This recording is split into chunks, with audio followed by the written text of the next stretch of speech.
এখানে আমরা যেখানে থাকি নাকালের ভিতরে কিছু টমেটো গাছ লাগাইছিলাম।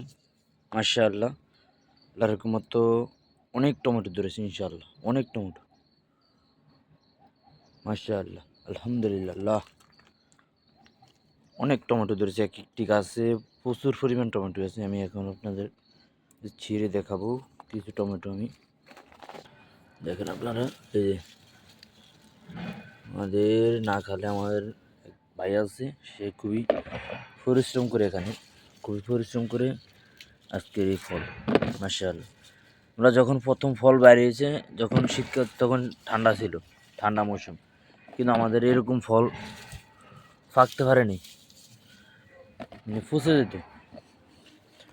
এরকম ফল কখনো পাকতে পারেনি, কিন্তু এখন লাস্ট সিজনে আমাদের এখানে বৃষ্টি হওয়ার কারণে খুবই সুন্দরভাবে আবার ফলগুলো বের হয়েছে। টমেটো দেখেন আপনারা কী পরিমাণ, মাশাআল্লাহ, আলহামদুলিল্লাহ। দেখেন কী পরিমাণ টমেটো বের হয়েছে, যা ধারণার বাইরে।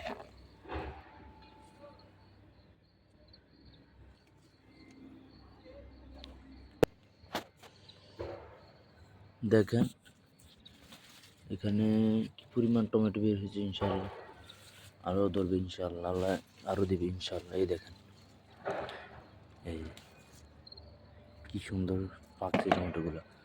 দেখেন, এই দেখেন কি সুন্দর টমেটো। আমাদের এখানে অল্প কটা গাছ, আমরা আগে লাগিয়েছিলাম অনেক, কিন্তু যখন শীতকাল ছিল তখন এত বেশি হয়নি।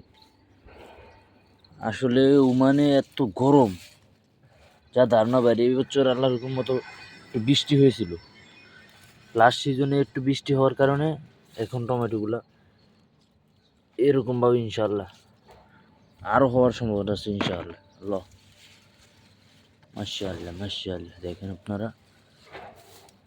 আপনারা যারা প্রবাসে আছেন, যারা মানে একটু জায়গা পাবেন, সেখানে আমাদের টমেটো গাছ হয়তো বা বিভিন্ন ফল আপনি করতে পারেন, বিভিন্ন তরকারি আপনি করতে পারেন। হালকা একটু আমাদের জায়গাটা বেশি করে নেন তো, এখানে চারপাশে কিছু তাবুক লিগে বাস খালাস, আমরা টমেটো গাছ লাগিয়ে দিয়েছি বাস। এখন আমাদের যে পরিমাণ টমেটো বের হয়েছে, আসলে এবার বৃষ্টি হওয়ার কারণে ভালো পরিমাণে টমেটো বের হয়েছে, ভালো পরিমাণে। ধন্যবাদ, সবাই ভালো থাকবেন। আপনারা চাইলে এরকম তাবুক লাগিয়ে ছোট্ট করে কিছু মাটি দিয়ে খামারটি করতে পারেন, নাকাল তৈরি করে এখানে চাষ করতে পারেন। ওকে, ধন্যবাদ, ভালো থাকবেন।